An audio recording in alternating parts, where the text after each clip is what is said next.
요즘 중국 사회는 그 무관심병이라는 어떤 사회 현상을 겪고 있다고 합니다. 사람들에 대해서 이제 무관심하게 살아간다는 그런 뜻입니다. 어려운 이웃을 만나도 돕지 않고 그냥 지나간다고 합니다.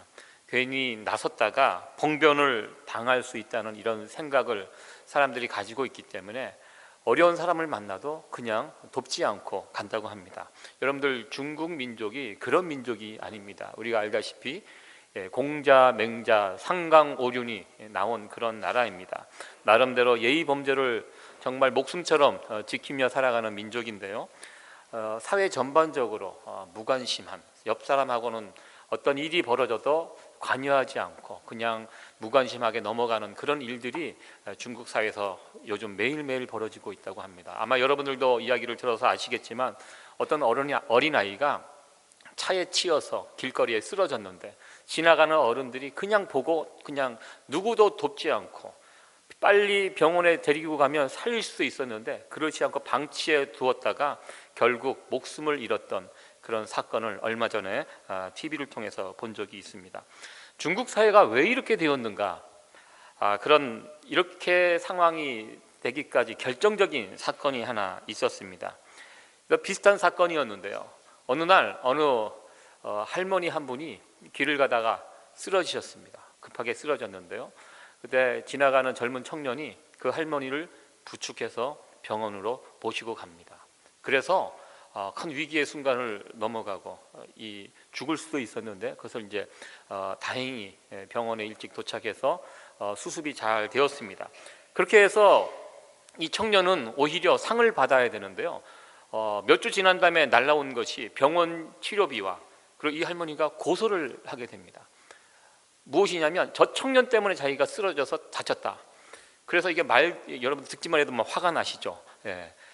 그래가지고 이것이 재판에 붙여지게 됩니다. 그래서 재판을 했는데요, 또 그 결과가 청년이 지게 되었습니다.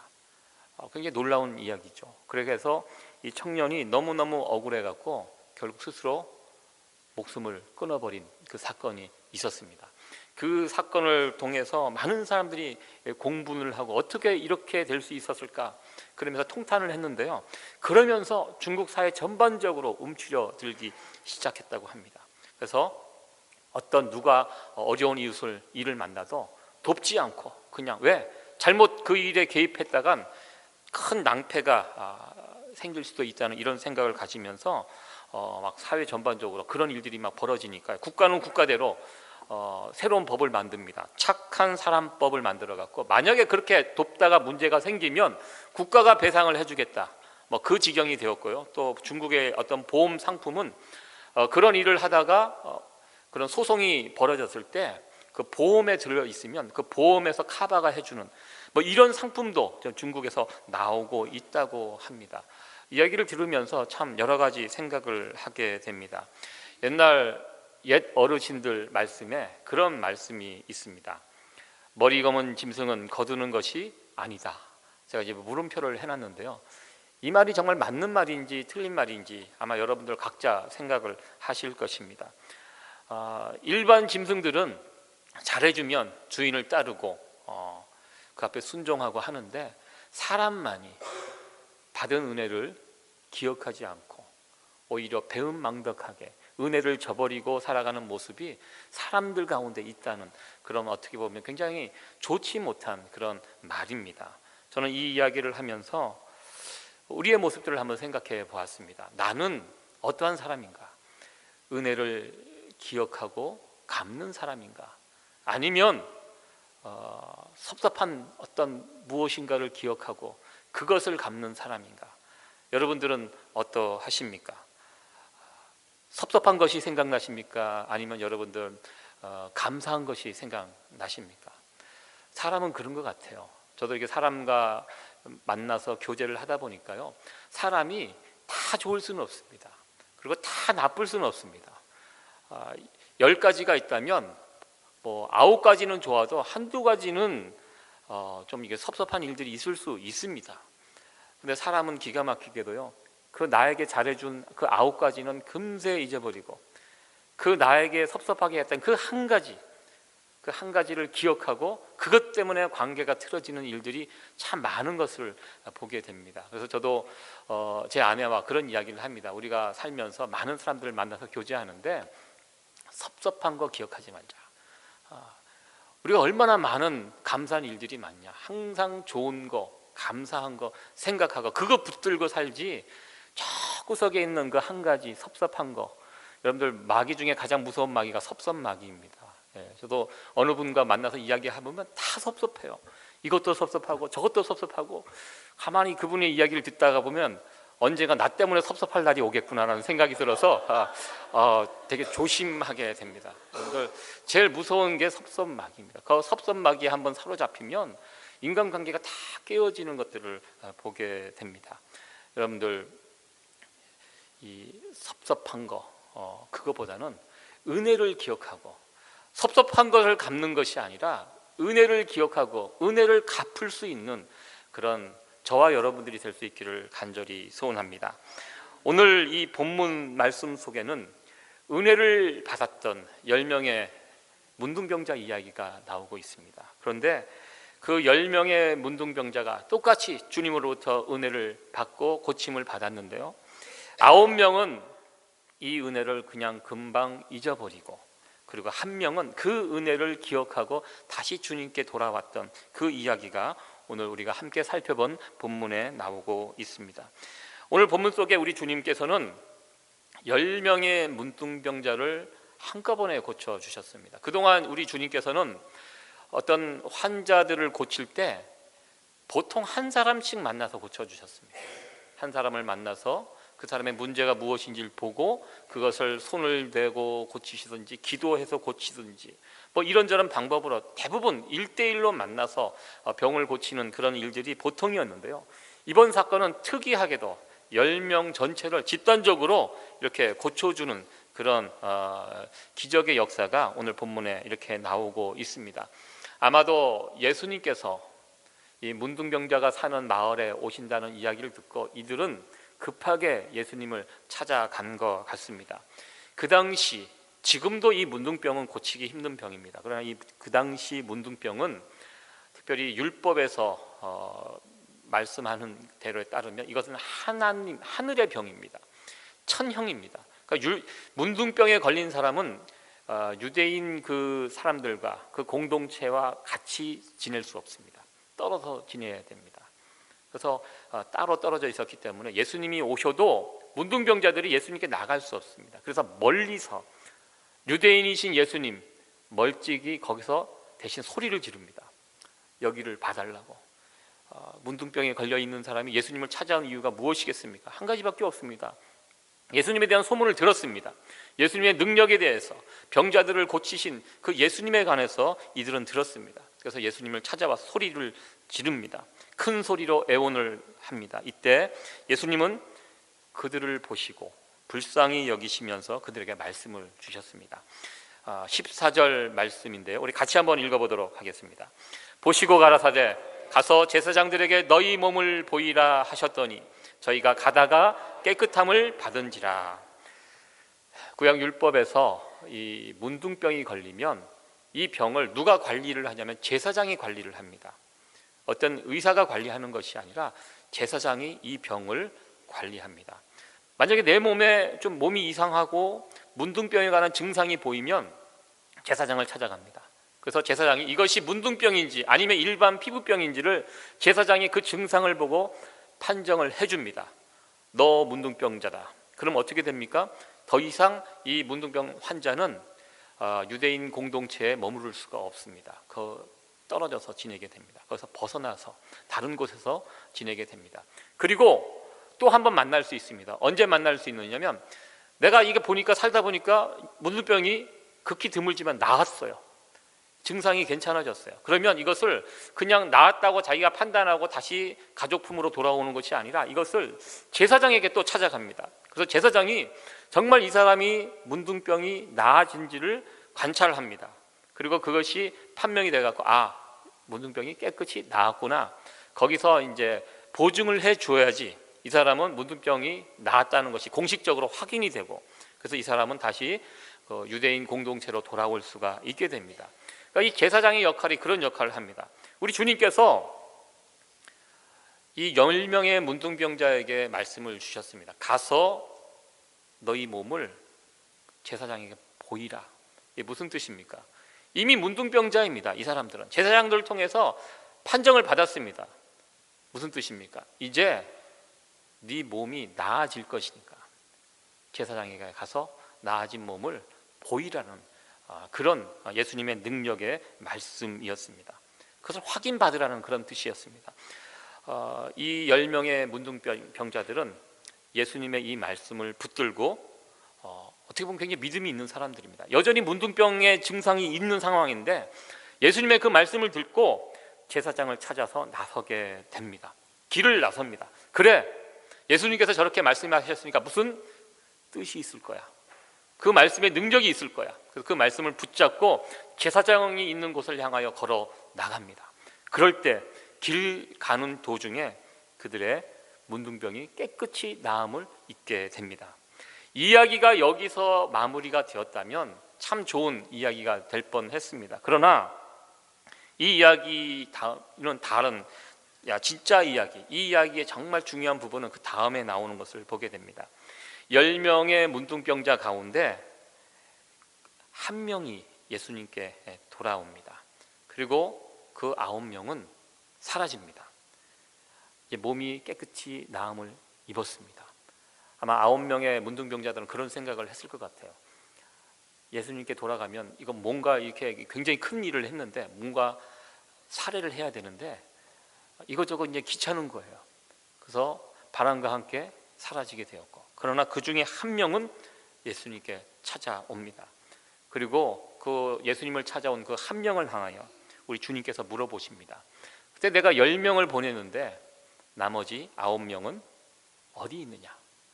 그 9명은 어디 있느냐? 이렇게 물어보시고 그 예수님께 감사를 표하기 위해서 찾아 나온 그 문둥병자에게 말씀을 하십니다. 그러면서 특별히 이방인이었다고, 이 사람 이방인 문둥병자라고 우리 주님께서 말씀을 해주시고, 내 믿음이 너를 구원하였다. 일어나 가라. 내 믿음이 너를 구원하였느니라. 이렇게 말씀하시고 그에게 구원을 선포해 주셨습니다. 예수님께서 돌아온 문둥병자를 말씀하실 때 이방인 사마리아인 문둥병자라고 말씀을 하셨습니다. 이 말씀에 비추어 나머지 9명은 유대인 문둥병자였다는 것을 우리는 알게 됩니다. 원래 여러분들 유대인과 이방인, 특별히 사마리아인은 상종하지 않습니다. 서로 상종하지 않습니다. 그 차별이 굉장히 심합니다. 유대 사회에서는 이방인이란 말을 정말 흔하게 사용합니다. 그 유대인이 있는 그 성전에 가면 그 팻말이 항상 붙어 있다고 합니다. 이방인 출입 금지. 여기까지는 이방인이 들어올 수 있지만 여기서부터는 들어올 수 없음. 이방인 출입 금지. 이방인이라는 말이 유대 사회에서 아주 널리 쓰이는 그런 표현입니다. 만약에 들어오면 어떻게 됩니까? 유대인들이 들어올 수 있는 그 뜰에 이방인이 들어오면 그 사람을 잡아서 죽여도 괜찮다는 법이 유대인 법입니다. 그만큼 철저하게 갈라져 있는 사회가 이방인과 유대인입니다. 그런데 지금 이 성경에 보니까요, 문둥병에 걸린 이 10명, 그 안에 이방인도 있었고 유대인이 있었습니다. 그런데 어떻게 지냅니까? 병이 걸려 있는 상태에서는 그런 구분이 별로 의미가 없었다는 것입니다. 같이 지내고 있었습니다. 그렇죠. 문둥병으로 얼굴이 이그러지고 몸이 떨어져 나가는 그런 병 속에서 너는 유대인이냐 너는 이방인이냐 이것을 구분할 별 의미가 없다는 것입니다. 그런 상황에서는 네가 남자인지 여자인지 네가 부자인지 가난한지 뭐 이런 것이 그런 구분이 별로 필요가 없었습니다. 그렇게 살다가요 갑자기 병이 나아졌습니다. 병이 나아지니까 어떤 일이 벌어집니까? 바로 구분이 일어나기 시작합니다. 몸이 깨끗해지니까 이제 살만하니까 바로 이방인, 바로 유대인, 이 구분이 있는 것을 보게 됩니다. 참 이런 구분을 보면서 참 우습다고 생각을 해 보았습니다. 참 그럴 필요가 없는데 하나님께서는요 다 똑같이 보십니다. 우리를 바라보실 때 이 사람이 이방인이고 이 사람이 유대인이고 이 사람이 이렇고 이 사람이 부자고 가난하고 이 사람이 키가 크고, 하나님께서 우리를 바라보실 때 그렇게 바라보시지 않는다는 것입니다. 다 죄인으로, 똑같은 죄인으로, 모두가 다 예수 그리스도의 구속의 능력이 필요한 사람으로 이렇게 바라보시는데, 오직 사람만이 자기들끼리 그렇게 나누며 살아가는 모습을 우리는 보게 됩니다. 이 본문을 보면서 참 사람이 간사하다는 것을 우리는 또 다시 한번 보게 됩니다. 문제가 있을 때, 어려움이 있을 때는 주님을 찾아갑니다. 살려달라고 그렇게 부르짖다가 그 문제가 해결이 되니까 금방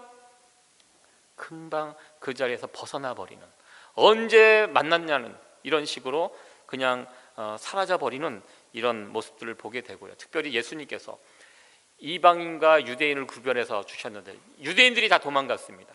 이게 무슨 뜻입니까? 하나님으로부터 유대인들이 얼마나 특별한 사랑을 받았습니까? 선민들입니다. 그렇게 하나님께서 사랑하시고 많은 것을 베풀어 주셨는데, 오히려 저 이방인 문둥병자는 돌아와서 예수님께 감사를 표하는데, 정말 받은 것이 엄청난 저 유대인들은 그렇게 구원을 해주고 그렇게 살려줘도 돌아와서 감사치 않는 이런 모습을 오늘 이 10명의 문둥병자의 이야기를 통해서 이렇게 우리에게 말씀을 해주시고 있습니다. 사실 이런 모습은 유대인들의 모습뿐만 아니라 우리들의 모습이기도 한다고 생각을 해봅니다. 어려움이 오고 고난이 오고 이런 일들이 있을 때는 겸손하게 하나님 앞에 나갑니다. 그러나 조금이라도 숨통이 튀기 시작하면 금방 얼굴을 들고 내게 있는 그것을 의지하면서 하나님을 놓아버리고 이렇게 살아가는 것이 우리들의 모습이 아닌가, 이렇게 생각을 해보았습니다. 그렇게 사라진 9명의 유대인 문둥병자와는 다르게 이 사마리아인 문둥병자는 예수님께 돌아와서 자신의 몸을 깨끗게 해주신 그 예수님께 진심으로 감사를 올려드렸습니다. 이에 예수님께서는 내 믿음이 너를 구원하였다 선언하시면서 이 문둥병자의 몸뿐만 아니라 영혼의 구원까지도 선포해 주셨습니다. 저는 예전에 이 본문을 읽으면서 돌아와서 예수님께 감사를 표했던 이 문둥병자를 향하여 예수님께 내 믿음이 너를 구원하였다 이렇게 선언하시니 말씀을 보면서 여러 가지 생각을 했습니다.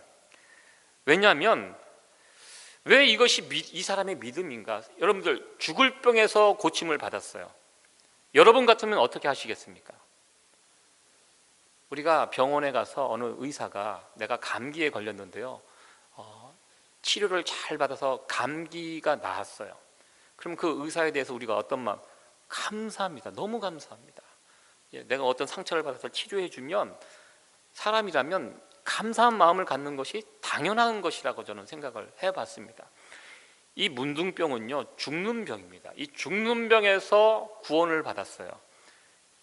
여러분 같으면 어떻게 하시겠습니까? 얼마나 감사합니까? 당연히 가서 감사해야죠.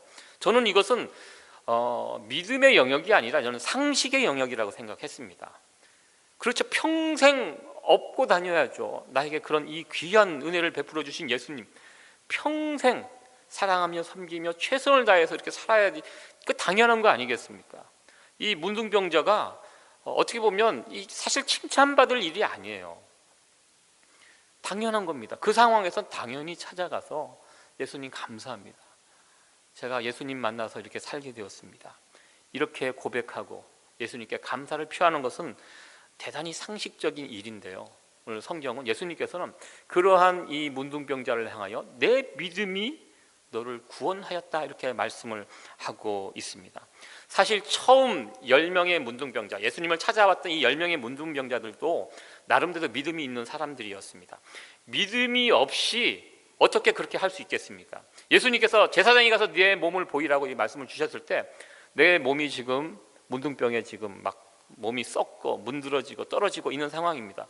이런 상태에서 제사장에 가면 안 됩니다. 그런 상황에는 갈 필요가 없습니다. 그런데 그런 상황에 불구하고 우리 주님께서 제사장에 가라고 말씀을 주셨습니다. 이 10명의 문둥병자들이 그 말씀을 붙들었습니다. 그리고 순종했습니다. 그리고 제사장에 걸어갔습니다.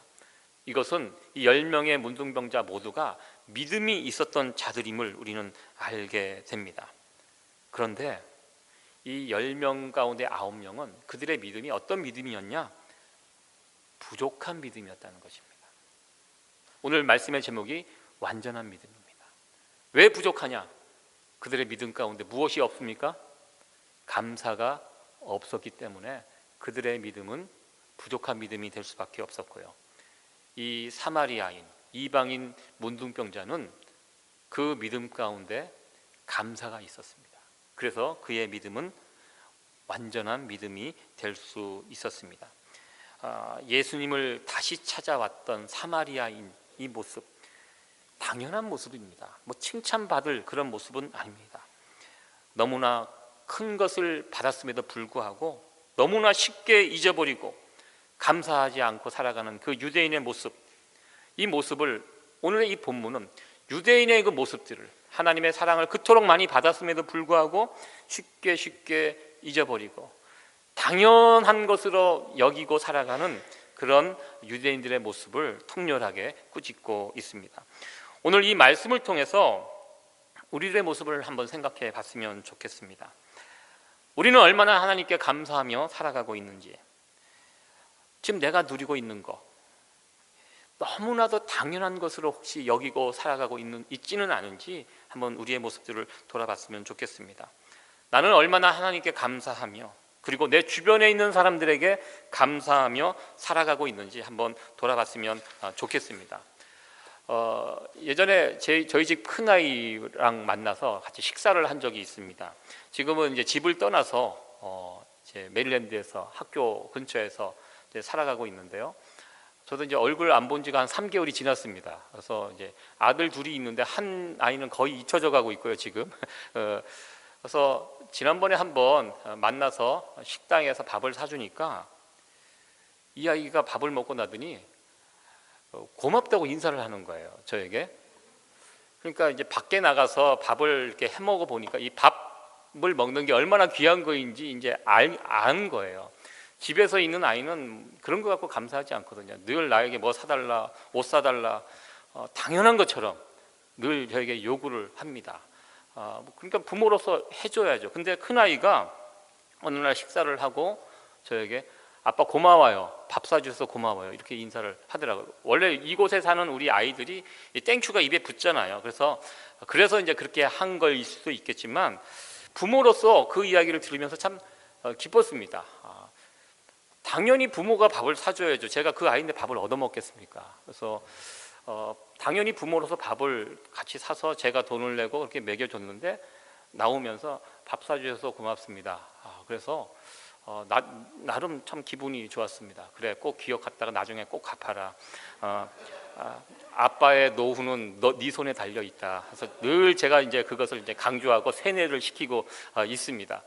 그 이야기를 딱 들으면서 참 기분이 좋았습니다. 당연한 거지만 여러분, 당연하죠. 부모가 자식에게 밥 사주고 밥 먹이고 옷 뭐 서포트하는 거 당연하지만 그 당연한 것을 돌아보면서 감사할 수 있는 이런 모습, 참 이런 것이 부모의 마음을 기쁘게 하는 것이 아닌가 이렇게 생각을 해보았습니다. 여러분들 사시면서 그런 거 느끼시잖아요. 이 세상에 당연한 것이 어디 있습니까? 여러분들 그냥 되는 것이 어디 있습니까? 다 누군가의 수고와 헌신이 있었기 때문에 오늘 지금 이 자리에 우리가 있는 것이 아니겠습니까? 저는 미국에서 어떤 큰 경기를 할 때 보면 처음에 미국 국가를 연주하고 국가를 부릅니다. 그때 와서 그 국가를 부르는 사람들을 보면 얼마 전에 이제 야구 경기, 큰 야구 경기 할 때도 보니까 야구 경기 시작할 때 미국 국가 연주를 하고 그것을 노래를 합니다. 그때 와서 이 초대돼서 그 무대에 세우는 사람들이 누구냐면 대부분 경찰관, 소방관, 학교 선생님, 군인 이런 분들을 그 무대에 세웁니다. 그분들이 특별히 노래를 잘하기 때문에 그 자리에 세우는 것이 아닙니다. 왜 세웁니까? 우리는 당신들의 수고와 헌신을 기억하고 감사한다는 그런 뜻입니다. 사회 그 어두운 곳에서 힘든 곳에서 묵묵히 그 일들을 감당하고 계시는 그런 분들, 경찰관, 소방관, 군인, 학교 선생님들, 이런 분들을 기리고 감사하는 이 모습을 보면서 저것이 미국의 힘이구나, 그런 것을 느낄 수가 있었습니다. 디모데후서 3장 2절에 이런 말씀이 있습니다. 우리 같이 한번 읽어보도록 하겠습니다.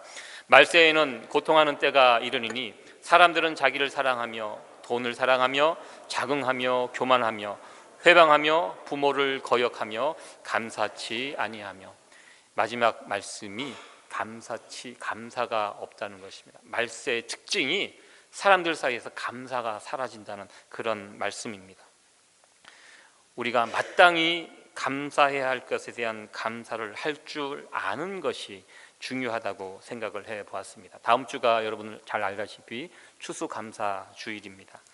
추수감사주일을 준비하면서 우리가 하나님 앞에 무엇을 감사해야 될까 한번 생각을 해보았습니다.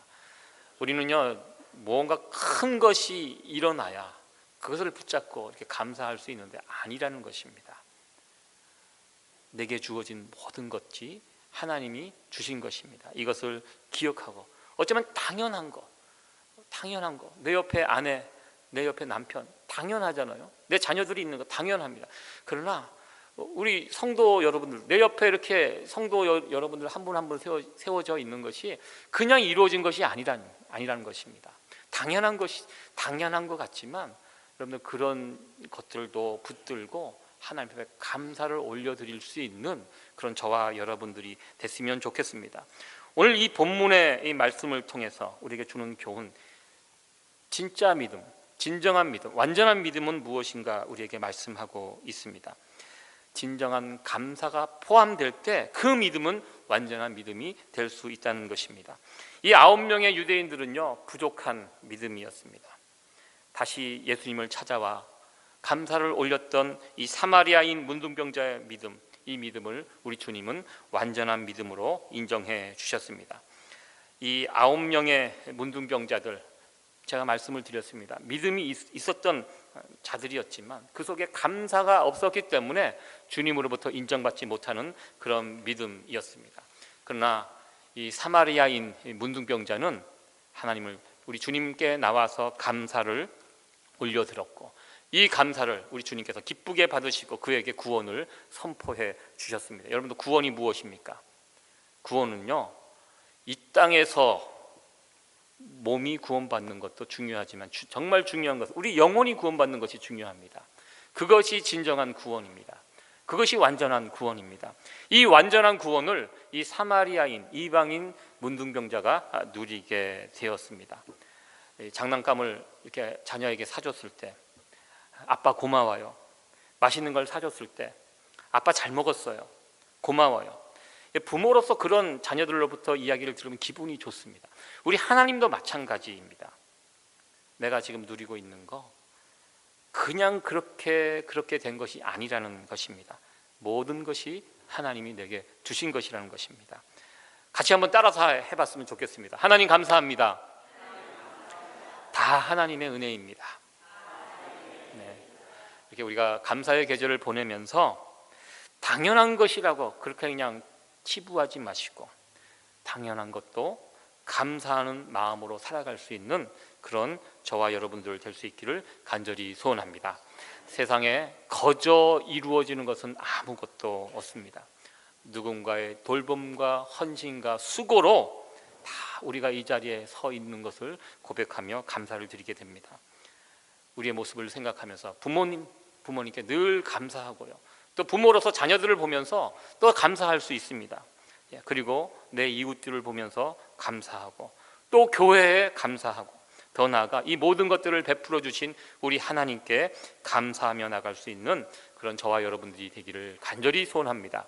그래서 우리의 믿음이 그 9명의 유대인 문둥병자와 같이 부족한 믿음이 아닌 이 한 명의 사마리아 그 이방인 문둥병자와 같이 완전한 믿음으로 주님께 인정받을 수 있는 그런 저와 여러분들이 되기를 간절히 소원합니다. 이렇게 오늘 말씀을 마치면 될 것 같은데요, 한 가지 끝으로 살펴볼 문제 한 가지만 더 살펴보고 오늘 말씀을 마무리 짓도록 하겠습니다. 마지막 살펴볼 그 말씀은 예수님의 일정에 관한 이 부분을 한번 생각해 보려고 합니다. 오늘 이 이야기는 예수님께서 예루살렘으로 올라가는 도중에 일어난 사건이었음을 우리에게 말씀해 주고 있습니다. 누가복음 9장부터 19장까지 예수님께서 예루살렘으로 올라가는 도중에 여러 가지 일들을 만나는데, 특별히 5번의 병을 고치는 사건들이 이곳에 나오고 있습니다. 예수님의 큰 능력을 가지고 그 병자들을 고쳐 주십니다. 그래서 이것은 무엇을 뜻합니까? 예수님께서 구약에 예언된 바로 그 메시아라는 그 사실을 이 사건들을 통해서 우리 주님께서는 증거해 주셨습니다. 이 병자들을 고치시는 이 능력의 하나님, 이 하나님과 같은 예수님, 이 예수님의 모습을 예수님께서 예루살렘으로 올라가는 이 도중에 보여주셨는데요. 여러분들, 예수님께서 예루살렘으로 지금 왜 올라가고 계십니까? 예수님께서 예루살렘에 올라가시는 이유는 십자가를 지기 위해서, 더 정확하게 말하면 죽기 위해서 올라가고 있는 중이십니다. 여러분들, 하나님께서 세상을 무엇을 통해서 구원하셨는지 시간 생각해 보시기를 원합니다. 우리 예수님은요, 능력이 대단히 많으신 분이었습니다. 죽은 자도 살리실 수 있는 그런 분이십니다. 그런데요, 세상을 구원하시기 위해서 하신 일이 무엇입니까? 그 일을 위해서 우리 주님은요, 능력을 사용하지 않으셨습니다. 그냥 예루살렘에 올라가서 십자가에 달려 죽으셨습니다. 세상을 구원하는 일에 우리 주님은 그 병자를 고치고 죽은 자를 살리는 그 놀라운 능력을 조금도 사용하지 않고요, 그냥 십자가를 묵묵히 지셨습니다. 이 방법을 통해서 우리 하나님은 온 인류를 구원하셨습니다. 하나님께서 세상을 구원하시는 방식이 무엇인지 한번 끝으로 생각을 해보기를 원합니다. 예수님께서 십자가에 달려 죽어가실 때 그 군병들이 예수님을 조롱하면서 했던 말입니다. 저가 남을 구원하였으니 만일 하나님의 택하신 자 그리스도이거든 자기도 구원은 할지어다. 그 사람들은 예수님이 능력이 있는 자였음을 알고 있었습니다. 십자가에 달려 있을 때 억울하면 지금까지 보여줬던 그 너의 능력을 가지고 그 자리에서 내려오라고 모욕하고 조롱하였습니다. 사실 예수님 하실 수 있었습니다. 충분히 그 일을 하실 수 있었습니다. 그 능력으로, 천지를 지으신 그 능력으로 우리 주님께서는 세상을 뒤집어 엎을 수도 있으셨습니다. 그러나 우리 주님은 세상을 구원하시는 방법을 그렇게 자신의 능력을 가지고 구원하지 않으시고 어떻게 하셨습니까? 그냥 묵묵히 십자가를 지는 이 방법으로 세상을 구원하셨다는 것입니다. 저는 세상을 구원하시는 하나님의 이 모습을 보면서 우리가 이 십자가를 통한 구원, 이것을 우리가 잊지 말아야 된다고 생각을 해봤습니다. 어떤 교회가 좋은 교회인가, 어떤 교회가 하나님이 기뻐하시는 교회인가 생각을 해보았습니다. 교회가 어떤 힘과 능력을 추구하면 안 된다는 것입니다. 교회가 더 커져야, 더 힘이 세져야, 교회 재정이 더 많아져야 우리가 세상을 바꿀 수 있고 세상을 구원할 수 있다, 이것이 아니라는 것입니다. 옛날이나 지금이나 세상을 구원하는 원칙은 하나입니다. 십자가만이 세상을 구원할 수 있다는 것입니다. 우리 세이비어 교회도 세상의 방식이 아닌 이 주님이 걸어가신 그 방식, 그 모습으로 세상의 낮은 곳을 향하며 십자가를 지고 겸손히 세상을 섬겨나갈 때 그런 교회가 세상을 구원하고 세상에게 영향력을 줄 수 있다고 저는 믿습니다. 지난주 우리 교회가 이제 조직교회가 되었습니다. 여러분들 실감 나십니까? 조직교회 그 전과 후가 뭐 달라지셨습니까? 제가 제 친구들에게 전화했습니다. 나 이제 조직교회 목사가 됐다. 나 당분간 부를 때 나 위임 목사라고 불러달라고 예, 신나게 이렇게 전화했던 그런 기억이 있는데요. 예전에는 무슨 일이 있을 때 장로님과 상의를 한번 드려보겠습니다, 이렇게 이야기를 했는데 이제 장로님들과 이제 이야기를 나눠보겠습니다, 이렇게 이야기할 수 있어서 좋았습니다. 이제 조직교회가 됐습니다. 우리 조직을 어떻게 해야 할 것인가, 계속 키우고 또 계속 일꾼들을 세워서 더 많은 장로님들, 안수 집사님들 세워서 점점 이렇게 교회를 키워가는 거, 그것도 어떤 중요한 부분이라고 생각이 되는데요.